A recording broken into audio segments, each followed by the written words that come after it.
All right, wonderful people, lovers of freedom. Good morning, good afternoon, good evening to each and every one of you. Welcome back to Let's Talk TV, your one and only YouTube platform, where they're giving a back-to-back update on how things to be, on how things to share for Biafra land and beyond.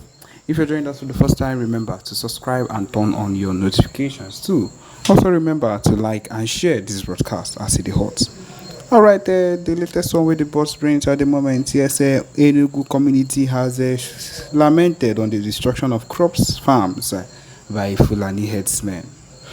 And people, these are the set of people that we've been talking about that we need to actually leave our premises. We've been talking about it, how these people need to leave.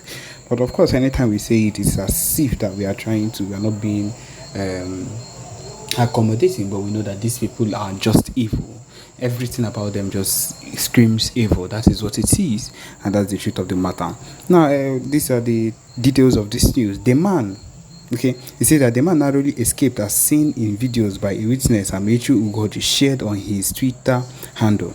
He's a resident of Eziama Agobu Owa in Ezagu local government area of Enugu State were thrown into chaos on Tuesday when herdsmen abducted a man and his wife and son while they were collecting firewood in the bush. The man narrowly escaped, as seen in videos by a witness, Amechi Ugoji. A community leader who spoke in the video expressed distress over the incident, highlighting the ongoing issue of cattle destroying their crops and agricultural farms. He appealed to the Enugu state government to intervene and address the alarming rate of farm destruction, seeking protection for their means of livelihood. Of course, this is what we always talk about, that these people need to be cleansed out. But of course, their so-called governor, Mba, will not always do what is needed and is not even in support of anything that concerns Biafra. He does anything he wants and does only what would benefit him. That's just the truth of the matter. The community leaders plea. Okay, rather, the incident has sparked concerns and fear among the agrarian community who rely on their farms for survival. The community leaders' plea for government assistance aims to ensure their safety and the preservation of their agricultural resources. The man narrated, "What happened today is that we cultivated this agri farm. We decided to fence it with bamboos before we shared it among ourselves because cow destroys our crops. When we started fencing the farm, the herders came and started asking us what we were doing because they would come back and remove the fence. True to their threats, today they came and destroyed the fence. So while they were destroying it, we got information and came and pursued them out. They attacked one of our brothers with their sticks and told us that they would return. After we pursued them, one of our sisters and her husband went to fetch firewood, and from there they seized the husband. So the wife and son escaped and ran home to tell us." Also narrating how he miraculously escaped being slaughtered, the victim said that they were accused of killing their cow, a charge he vehemently denied. Of course, our dog came, my wife and son escaped and came to make a report that I was seized by Fulani headsmen inside the bush. My wife escaped with my son when I was exchanging words with them. Asked them, "Will you kill me and kill my wife? For what offense?" At that point, I didn't know that my family had already escaped to come home and give information on how to rescue me. When the herders discovered that my family had escaped, they apparently sensing danger, they released me. When they released, I was calling my wife and my son, but they were nowhere to be found. That was when I knew that they had escaped. The farm the herders destroyed is located at the place called Agric in Eziama Agobo. And these people are becoming a very big terror to everything that we hold dear.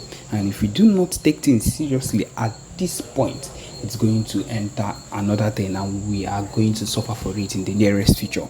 And that is why we need to do something about it now. And that is why the PM keeps on saying a whole lot of things concerning this set of people, these Fulani people. They are not people you should even be living with or eat with or stay in the same vicinity with, because one day they can decide to wake up and kill you, and their plan, which is and has always been, is to take over everywhere, is to colonize and just to take lands. That is what their aim is, and we will not let them do this. This is not, our land is not for the taking. That is why the Biafra Liberation Army is on a mission to make sure they are cleansed from our land. That is the truth of the matter. We are not going to let them just wake up one day and decide to enter our land to do what they want. No, We are not going to let that. My people, that is just the truth of the matter. We can continue that this particular thing was a lie and that we did not lose up to this amount of soldiers. He has exposed them properly. That we did not lose up to those soldiers, because that is what they normally do. They wake up in the morning and they feel, hey, we can do this, we can do that, we can expose, we can wake up in the morning and expose or talk about anything we want to say, because they are in charge of the media. Of course, that is what they will do. That is what they will do. Right now, we are still getting more talks concerning how they gone down some the Biafran army, or the Nigerian soldiers gone down a set of Biafran soldiers. All lies. There are a lot of things people see on social media today, and people begin to think that maybe this thing is true against us. It is 99.9%, if not 100% of those lies, of those news, is not true. It's not true. My people, look at the latest one that I'm seeing right now that is part of completely that lie. It said troops destroy IPOB ESN command headquarters. And then there's a picture of a whole lot of ammunition, phones, so many other things that they kept here, saying that they were the ones. And they say that they cleared, in quotes, and destroyed an alleged supreme headquarters. It's not possible. They are not capable of doing that. These people are not up to the standard of the Biafra Liberation Army to even find and spot and bring down the whole headquarters of the Biafra Liberation Army. It is not possible. And that is what I am here to say. None of it is possible. This propaganda has gone on a whole lot of time, and thank God the PM has come out and declared that this particular talk, this particular issue that he's saying right now, or this particular talk concerning us not having enough ammunition or whatever it is not possible. They are not able to contain us. They cannot contain what we are able to do. They are not fit to contain what the Biafra Liberation Army can do. With our alliances at this moment, with our PM currently in Canada for the conference he has promised, he said that will take place, that we are getting prepared for at the moment, with everything that is going on right now, it is not possible. It is not, ce n'est pas possible. In the French, it's not possible at all. And so, my people, I want to let you know that a whole lot of news you pick out from out there concerning anything concerning the IPOB. I want to focus on the Biafra Liberation Army movement. Anything concerning the Biafra Liberation Army movement, anything concerning the Biafra Army being gone down. I want to focus on that, because a whole lot of news that they give to the public, most of it is fake. But this one that concerns our movement, I want to let you know that it is completely fake, and we did not lose 20 men on that day that there was a gunfire.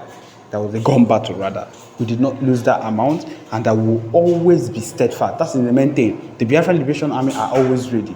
We are not to be left. There is no day that the Biafra Liberation Army is not alerted about anything concerning that is happening around them, so that they would always be ready for when these people, in quotes, Nigerian terrorists, comes up to come and hit or to do whatever it is they want to claim that might be a surprise attack. It's not possible. We cannot be allowed to be spoiled that way. And so my people, none of these things can be scheduled and can say it will take place at any point in time, because we are ever ready to go against these people. We have sectors, we have informations. You ask about how we know. Some of you wonder rather about how we get to know about informations that are far off, or you say that are far-fetched, but then we have people every single way, every single place. Because we have people that are steadily engaged in making sure that the Biafra movement would move.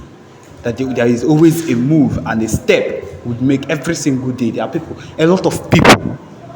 We have thousands, if not millions, of people ready at any point in time around the whole world, giving information whenever they get them. Every single person. There are a lot of people that are involved. If you're not working right now, if you're not giving information or whatever, then that's on you. But we have people that are giving valid information, resources every single way. So we know there is always information, key, legit, legal information whenever it comes.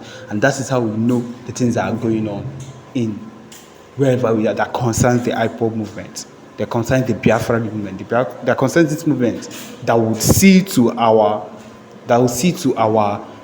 referendum, to our freedom from these people that have refused to let us go.